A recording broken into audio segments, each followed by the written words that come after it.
നമ്മളിന്ന് തയ്യാറാക്കാൻ പോകുന്നത് 3 കിലോൻ്റെ കീ കേക്കാണ്. അപ്പോൾ ഈ കപ്പാണ് എടുത്തിരിക്കുന്നത് കേട്ടോ. ഈ കപ്പ് കൊണ്ട് 3 കപ്പ് ഷുഗർ അളന്ന് മാറ്റി വെച്ചിട്ടുണ്ട് കേട്ടോ. ഇനി ഇതിലേക്ക് നമ്മൾ ചേർക്കുന്നത് 9 മുട്ടയാണ് ചേർക്കുന്നത്. 1 കിലോന് 3 മുട്ട, അതാണ് കണക്ക്. അപ്പോൾ 9 മുട്ട ആഡ് ചെയ്തു. എന്നിട്ട് നന്നായിട്ടൊന്ന് മിക്സ് ചെയ്തുകൊണ്ടിരിക്കുക കേട്ടോ. ബീറ്ററൊന്നല്ല ഉപയോഗിക്കണേ കേട്ടോ, നമ്മൾ ഈ ഒരു ഐറ്റമാണ് ഉപയോഗിക്കണേ. നമ്മൾ മുട്ടയൊക്കെ നന്നായി ഒന്ന് പതഞ്ഞ് വരാൻ മിക്സ് ചെയ്യാറില്ലേ, അത്. അപ്പം നന്നായിട്ടൊന്ന് മിക്സ് ചെയ്തുകൊണ്ടിരിക്കുക. നമ്മൾ പൊടിച്ച പഞ്ചസാര അല്ല കേട്ടോ ചേർക്കണേ, പൊടിക്കാത്ത പഞ്ചസാരയാണ്. ഇനി ഇതെല്ലാം കൂടി നമുക്ക് നന്നായിട്ടൊന്ന് മിക്സാക്കി വരണം. നന്നായിട്ട് കൈ വെച്ച് ബ്ലെൻഡ് ചെയ്തുകൊണ്ടിരിക്കണം. പിന്നെ ആ ബ്ലെൻഡ് ചെയ്തത് നമ്മൾ ചൂടായി നന്നായി തിളച്ചുകൊണ്ടിരിക്കുന്ന വെള്ളത്തിൻ്റെ മുകളിൽ വെച്ചിട്ട് ഇത് നന്നായിട്ടിങ്ങനെ മിക്സ് ചെയ്തുകൊണ്ടിരിക്കുകയാണ് ഇങ്ങനത്തെ പ്രോസസ്സ് കേട്ടോ. നന്നായിട്ടിങ്ങനെ അലിയിച്ചെടുക്കണം. ശരിക്കും പറഞ്ഞാൽ നന്നായിട്ട് കൈ എടുക്കാതെ മിക്സ് ചെയ്തുകൊണ്ടിരിക്കണം. അടി തട്ടി അളക്കണം കേട്ടോ, അല്ലെങ്കിൽ പിന്നെ ചിലപ്പോൾ അടിയിലിങ്ങനെ പിടിക്കും. അപ്പോൾ നന്നായിട്ട് മിക്സ് ചെയ്തുകൊണ്ടിരിക്കുക. കുറച്ച് മിക്സ് ചെയ്തപ്പോഴേ ഇതുപോലെ ഇരിക്കും. അപ്പോൾ നമ്മൾ എന്ത് ചെയ്തു, നന്നായിട്ടൊന്ന് മിക്സാക്കിയിട്ട് അതിൽ പിന്നെ ഇതിലേക്ക് നമ്മൾ ഗീയാണ്. ഈ കപ്പ് കൊണ്ട് 3 കപ്പ് ഗീ എടുക്കുന്നുണ്ട്. അതുപോലെ 3 കപ്പ് പാലും എടുത്തിട്ട് ഒന്ന് നന്നായി തിളപ്പിക്കുക. തിളച്ചതിന് ശേഷം അതാണ് ഇതിലേക്ക് മിക്സ് ചെയ്യേണ്ടത്. അപ്പോൾ ആ മിക്സ് ചെയ്യണതിന് മുമ്പായിട്ട് 3 കപ്പ് നമ്മൾ മൈദ എടുത്തിട്ടുണ്ട്.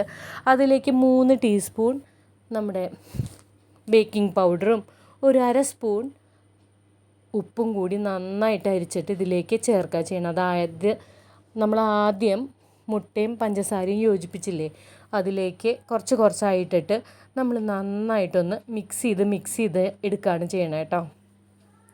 അപ്പം നല്ല തിക്കായിട്ട് വരെ ഒറ്റയടിക്ക് എല്ലാ പൊടി ഇടാതിരിക്കുകയോ, കുറച്ച് കുറച്ചായിട്ട് മിക്സ് ചെയ്തുകൊണ്ടിരിക്കണേ.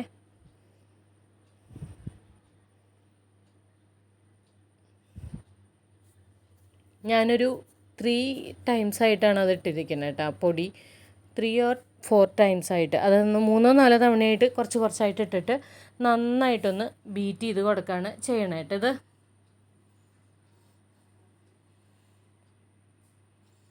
നമ്മൾ നന്നായിട്ട് ബീറ്റ് ചെയ്തെടുത്തിട്ടുണ്ട്. ഇനി ഇതിലേക്ക് ആ ചൂട്ടോട് കൂടി നമ്മൾ പാലും അതുപോലെ നെയ്യും തിളപ്പിച്ച് വെച്ചിട്ടില്ലേ, അത് ഇതിലേക്ക് ചേർത്ത് നന്നായിട്ടൊന്ന് മിക്സ് ചെയ്യാണ് നെക്സ്റ്റ് പ്രോസസ്സ് കേട്ടോ. നന്നായിട്ട് മിക്സ് ചെയ്യുക. അപ്പോൾ ആദ്യം നമ്മൾ യോജിക്കാൻ കുറച്ച് ബുദ്ധിമുട്ടുണ്ട്, പക്ഷേ യോജിച്ച് കഴിയുമ്പോഴുണ്ടല്ലോ നല്ലൊരു കൺസിസ്റ്റൻസിയാണ് കേട്ടോ. അത് ശരിക്കും പറഞ്ഞാൽ കേക്കിൻ്റെ ബാറ്ററിൻ്റെ ആ കൺസിസ്റ്റൻസിയിൽ അത് വരും. നന്നായിട്ട് നമുക്ക് മിക്സ് ചെയ്തെടുക്കാം.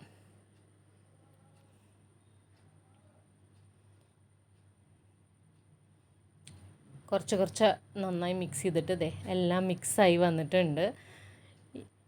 ഇനി ഇത് നമ്മൾ ബേക്കിംഗ് ട്രേ ഉണ്ടല്ലോ, അത് നമ്മൾ സെറ്റാക്കി വെച്ചിട്ടുണ്ട്. താഴെ നല്ല ബട്ടർ പേപ്പറും സൈഡിലൊക്കെ ബട്ടറൊക്കെ ഇങ്ങനെ അപ്ലൈ ചെയ്തിട്ട് വെച്ചിട്ടുണ്ട്. അതിലേക്ക് ഒഴിച്ച് കൊടുത്തിട്ട് നമ്മൾ അതിൻ്റെ എയർ ബബിൾസ് പോകാൻ വേണ്ടിയിട്ടാണ് ഇങ്ങനെ ചെയ്യണം. ഞാൻ നമ്മുടെ പപ്പട കുത്തി കൊണ്ടാണ് ചെയ്യണത്. ഇങ്ങനെ വെച്ചിട്ട് പിന്നെ ബേക്ക് ചെയ്തെടുക്കുക ചെയ്യണം.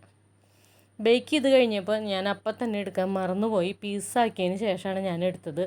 നല്ല ടേസ്റ്റ് ഉണ്ടായിരുന്നു കേട്ടോ, സൂപ്പർ ടേസ്റ്റ് ആയിരുന്നു. എല്ലാവരും ട്രൈ ചെയ്യണം.